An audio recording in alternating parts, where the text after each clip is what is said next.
हमारी आज की कहानी का शीर्षक है रंग बदलता मौसम और इसके लेखक सुभाष नीरव जी हैं। पिछले कई दिनों से दिल्ली में भीषण गर्मी पड़ रही थी, लेकिन आज मौसम अचानक खुशनुमा हो उठा था। सुबह से ही रुक रुक कर हल्की बूंदाबांदी हो रही थी। आकाश काले बादलों से ढका हुआ था। धूप का कहीं नामो निशान नहीं था। मैं बहुत खुश था। सुहावना और खुशनुमा मौसम मेरी इस खुशी का एक छोटा सा कारण तो था, लेकिन बड़ा और असली कारण कुछ और था।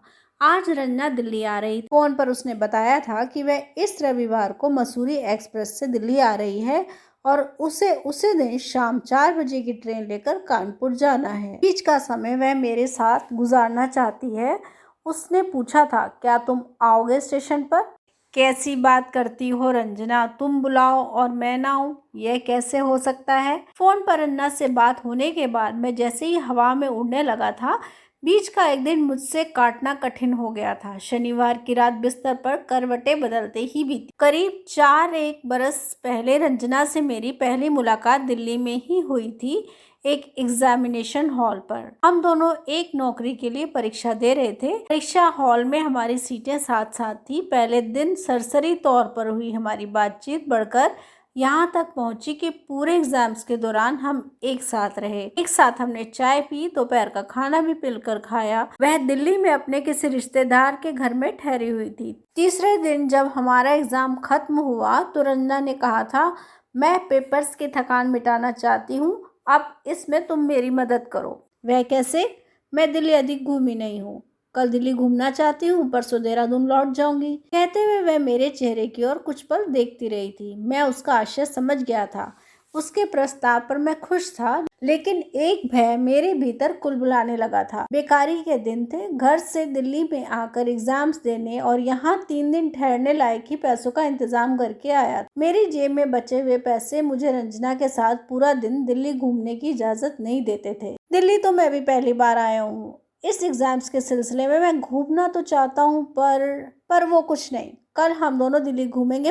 रंजना ने जैसे अंतिम निर्णय सुना दिया। परीक्षा केंद्र इंडिया गेट के पास था। वह बोली, कल सुबह 9 बजे तुम यहीं मिलना। यूं तो मुझे एग्जाम्स समाप्त होते ही गांव के लिए लौट जाना था, पर रंजना की बात ने मुझे एक दिन और दिल्ली में रुकने के लिए मजबूर कर दिया। मैं पहाड़गंज के एक छोटे से होटल में एक सस्ता सा कमरा लेकर ठहरा हुआ था। जेब में बचे हुए पैसों का मैंने हिसाब लगाया तो पाया कि कमरे का किराया देकर और वापसी की ट्रेन का किराया निकाल कर जो पैसे बचते थे, उसमें रंजना को दिल्ली घुमाना कतई संभव नहीं था। बहुत देर तक मैं ऊहापोह में गिरा रहा था। गाँव लौट जाऊं या फिर रंजना की देहगन मुझे खींच रही थी, मुझे रुकने को विवश कर रही थी और जेब थी कि गांव लौट जाने को कह रही। फिर मैंने एक फैसला लिया, रुक जाने का फैसला। इसके लिए मुझे गले में पहनी पतली सी सोने की चेन और हाथ की घड़ी अपनी जेब कट जाने का बहाना बनाकर पहाड़गंज में बेचनी पड़ी। अगले दिन मैं समय से निश्चित जगह पर पहुंच गया था। रंजना भी समय पर आ गई थी। वह बहुत सुंदर लग रही थी। उसका सूट उस पर खूब फबरा था। उसके चेहरे पर उत्साह और उमंग की एक तितली नाच रही थी। एकाएक मेरा ध्यान अपने कपड़ों की ओर चला गया। मैं घर से 2 जोड़ी कपड़े लेकर ही चला था। मेरी पैंट, कमीज और जूते साधारण से थे। मन में एक हीन भावना रह रहकर सिर उठा लेती थी। मेरे चेहरे को पढ़ते हुए रंजना ने कहा था, तुम कुछ मायूस से लगते हो। लगता है तुम्हें मेरे संग दिल्ली घूमना अच्छा नहीं लग रहा। नहीं रंजना, ऐसी बात नहीं है। मेरे मुंह से बस इतना ही निकला था। हम दोनों ने उस दिन इंडिया गेट, पुराना किला, चिड़ियाघर, कुतुब मीनार शहर की, दोपहर में एक ढाबे पर भोजन किया। सारे समय हंसती खिलखिलाती रंजना का साथ मुझे अच्छा लगता रहा था। साल भर बाद इंटरव्यू के सिलसिले में हम फिर मिले थे। हमने फिर पूरा एक दिन दिल्ली की सड़कें नापी थी। इसी दौरान रंजना ने बताया था कि उसके बड़े भाई यहाँ दिल्ली में एक्साइज विभाग में डेपुटेशन पर आने वाले हैं। उसने मुझे उनका पता देते हुए कहा था कि मैं उनसे अवश्य मिलूं। कुछ दिनों बाद मुझे दिल्ली में भारत सरकार के एक मंत्रालय में नौकरी मिल गई। मैं रंजना के बड़े भाई साहब से उनके ऑफिस में जाकर मिला था। वह बड़ी गर्मजोशी से मुझसे मिले थे। उनसे ही पता चला कि नौकरी की ऑफर तो रंजना को भी आई थी, पर इस दौरान देहरादून के केंद्रीय विद्यालय में बतौर अध्यापिका नियुक्ति हो जाने के कारण उसने दिल्ली की नौकरी छोड़ दी थी। मैं उन्हें अपने ऑफिस का फ़ोन नंबर देकर लौट आया था। मुझे रंजना का दिल्ली में नौकरी ना करना अच्छा नहीं लगा था। फिर भी मुझे उम्मीद थी कि रंजना से मेरी मुलाकात अवश्य होगी। लेकिन रंजना के बड़े भाई साहब कुछ समय बाद दिल्ली से चंडीगढ़ चले गए और मेरे मन की चाहत मेरे मन में ही रह गई। ट्रेन शोर मचाती हुई प्लेटफॉर्म पर लगी तो मैं अपनी यादों के समंदर से बाहर निकला। रंजना ने मुझे प्लेटफॉर्म पर खड़ा देख लिया था। ट्रेन से उतर कर वह मेरी ओर बढ़ी। आज वह पहले से अधिक सुंदर लग रही थी। सेहत भी उसकी अच्छी हो गई थी। सामान के नाम पर उसके पास एक बड़ा सा अटैची था और कंधे पर लटकता एक छोटा सा काला बैग। उसने कुली को आवाज़ दी। मैंने कहा, कुली की क्या जरूरत, तेरे पास एक ही तो अटैची है, मैं उठा लूँगा। और मैंने अटैची पकड़ लिया था। प्लेटफॉर्म पर चलते हुए रंजना ने कहा, मनीष, मेरे पास 4-5 घंटे का समय है। कानपुर जाने वाली शाम 4 बजे वाली गाड़ी की मैंने रिजर्वेशन करा रखी। ऐसा करती हूँ, सामान मैं यहीं लॉकअप में रखवा देती हूँ और रिटायरिंग रूम में फ्रेश हो लेती हूँ। फिर हम शॉपिंग के लिए निकलेंगे, ठीक है? मुझे भी रंजना का यह प्रस्ताव अच्छा लगा। मैं जहाँ रह रहा था वह जगह स्टेशन से काफ़ी दूर थी। वहाँ आने जाने में ही 2 घंटे बर्बाद हो जाने थे। रिटायरिंग रूम में फ्रेश होने के बाद रंजना ने अटैची का लॉकअप में रखवाया और फिर हम दोनों स्टेशन से बाहर निकले। 11:15 बज रहे थे। मैंने पूछा, किधर चलोगी शॉपिंग? करोल बाग चलते हैं। रंजना जैसे पहले से ही तय करके आई थी। मैंने एक ऑटो वाले से बात की और करोल बाग के लिए चल दिया। ऑटो में सट कर बैठी रंजना की देहगंध मुझे दीवाना बना रही। अच्छा बताओ, तुम्हें मेरी याद आती थी? हवा से चेहरे पर आए अपने बालों को हाथ से पीछे करते हुए रंजना ने पूछा। बहुत, मैं तो तुझे भूला ही नहीं। अच्छा, इस बार रंजना की मुस्कुराहट में उसके मोती जैसे दांतों का लिशकारा भी शामिल था। तुमने दिल्ली वाली नौकरी का ऑफर क्यों ठुकराया? यहाँ आती तो हम रोज मिला करते। दरअसल मुझे ऑफिस की दिन भर की नौकरी से टीचर की नौकरी बहुत पसंद है, इसलिए जब ऑफर मिला, वह भी सेंट्रल स्कूल का, तो मैं उसे ठुकरा ना सकी। तभी ऑटो वाले ने करोल बाग में एक बाजार में ऑटो रोक दिया। हम उधर गए। ऑटो वाले को रंजना पैसे देने लगी तो मैंने रोक दिया। पैसे देकर हम दोनों बाजार में घूमने लगे। रंजना कई दुकानों के अंदर गई, सामान उलट पलट कर देखती रही, कीमतें पूछती रही, भाव बनाती रही। उसे देखकर मुझे लगा रंजना को शॉपिंग का अच्छा तजुर्बा हो जैसे। हमें बाजार में घूमने 1 घंटे से ऊपर हो चुका था, लेकिन रंजना ने अभी कुछ भी नहीं खरीदा था। मैंने पूछा, रंजना, तुझे लेना क्या है? उसने मेरी ओर देखा और हल्का सा मुस्कुरा दी। फिर वह उसी दुकान में जहाँ घुसी जहाँ हम सबसे पहले गए थे।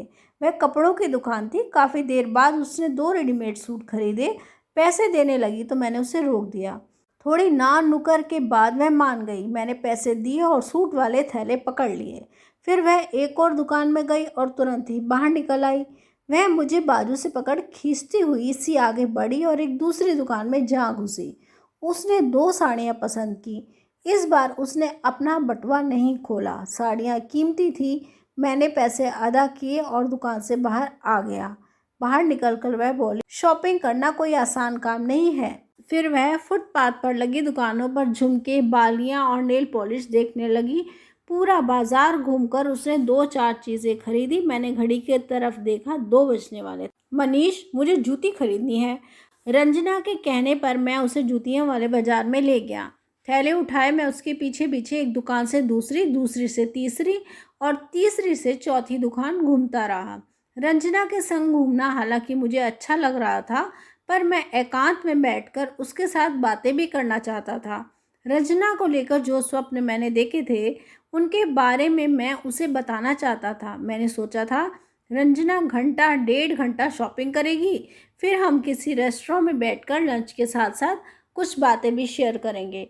समय मिला तो किसी पार्क में भी बैठेंगे, पर मेरी यह इच्छा पूरी होती तो नज़र नहीं आती थी। रंजना 3 बजे तक सैंडल ही पसंद करती रही। सैंडल लेकर जब हम सड़क पर आए तो उसे जैसे एकाएक कुछ याद आ गया। वह रुककर बोली, मनीष, एक चीज़ तो रह ही गई। क्या? छोटा सा अटैची या बैग लेना था। मैं कुछ ना बोला, चुपचाप उसके पीछे पीछे चलने लगा। मुझे जोरों की भूख लगी हुई थी। मैंने पूछा, रंजना, तुम्हें भूख नहीं लगी? कुछ खा लेते हैं कहीं बैठकर। उसने पहली बार अपनी कलाई पर बंधी घड़ी की ओर देखा तो और समय देखकर हड़बड़ा गई। नहीं नहीं मनीष, देर हो जाएगी। 3:30 बज रहे हैं, 4 बजे की ट्रेन है, अब बस चलो यहाँ से। ऑटो कर जब हम स्टेशन पहुंचे 4 बजने में 10 मिनट रहते थे, उसने फटाफट लॉकअप रूम से अपनी अटैची ली। रंजना ने छोटा छोटा सामान अपने हाथों में ले लिया था और बोली थी, जल्दी करो मनीष, कहीं गाड़ी न छूट जाए। ट्रेन प्लेटफॉर्म पर लगी हुई थी। सामान उठाए मैं रंजना के पीछे पीछे सीढ़ियाँ चढ़ने लगा। मेरी सांस फूल रही थी। एक बार मन हुआ कुली को बुला लूं, लेकिन दूसरे ही क्षण अपने इस इरादे को रद्द करके मैं रंजना के पीछे पीछे चलता रहा। रंजना ने अपना कोच ढूंढा। यह एक 2 टायर डिब्बा था। मैंने उसका सारा सामान उसकी सीट के नीचे और ऊपर रखा। वह रुमाल से अपने माथे का पसीना पोंछ रही थी। ट्रेन छूटने में कुछ मिनट ही बाकी थी। मैं डिब्बे के नीचे उतरा और रंजना के लिए पानी की बोतल लेने दौड़ा। पानी की बोतल लेकर लौटा तो देखा प्लेटफॉर्म पर खड़ा एक युवक खिड़की के पास बैठी रंजना से बातें कर रहा था। दोनों की पीठ मेरी ओर थी। मैं कुछ फासला बनाकर पीछे ही खड़ा हो गया। उन दोनों की बातें मुझे स्पष्ट सुनाई दे रही थी। मुझे पहचाना? मैं राकेश का दोस्त कमल। राकेश जब आपके घर आपको देखने गया था, मैं उसके साथ था। ओह आप? मैं लखनऊ जा रहा हूँ। पिछले डिब्बे में मेरी सीट है। मैंने आपको डिब्बे में चढ़ते देख लिया था। आप किधर जा रही हैं? कानपुर। कौन रहता है वहाँ? मेरी मौसी का घर है कानपुर में। उनकी बेटी की शादी है। मेरे घर वाले बाद में आएंगे। मैं कुछ पहले जा रही हूँ। वह कौन है जो आपके साथ आया है? वो? अरे वो तो बड़े भाई साहब का कोई परिचित है, यहीं दिल्ली में नौकरी करता है। भाई साहब ने फ़ोन कर दिया था। बेचारा सुबह से मेरे संग कुलियों की तरह घूम रहा है। मेरे अंदर जैसे कुछ कांच की तरह टूटा था। मैंने तो अपनी दोस्ती को रिश्ते में बदलने के सपने देख रहा था और रंजना ने मुझे दोस्त के योग्य भी नहीं समझा। सिग्नल हो गया था। वह युवक अपने डिब्बे में चला गया था। मैंने आगे बढ़कर खिड़की से ही पानी की बोतल रंजना को थमाई और पूछा, कौन था? मेरे मंगेतर का दोस्त। रंजना ने मुस्कुराते हुए बताया ही था कि ट्रेन आगे सरकने लगी। आगे बढ़ती गाड़ी के साथ साथ मैं कुछ दूर तक दौड़ना चाहता था, पर न जाने मेरे पैरों को क्या हो गया था। वे जैसे प्लेटफॉर्म से ही चिपक गए थे। मैं जहाँ खड़ा था वहीं खड़ा रह गया। धीमे धीमे गाड़ी रफ्तार पकड़ती गई। मेरे और रंजना के बीच का फासला लगातार बढ़ता जा रहा था। देखते देखते रंजना एकाएक गायब हो गई। मैं भारी कदमों से स्टेशन से बाहर निकला। मुझे बेहद गर्मी महसूस हुई। इस मौसम को न जाने अचानक क्या हो गया था। सवेरे तो अच्छा भला और खुशनुमा था, पर अब आग बरसा रहा था। क्या वाकई मौसम गर्म था या मेरे अंदर जो आग मच रही थी यह उसका सेक था? ये खूबसूरत कहानी यही समाप्त होती है। धन्यवाद।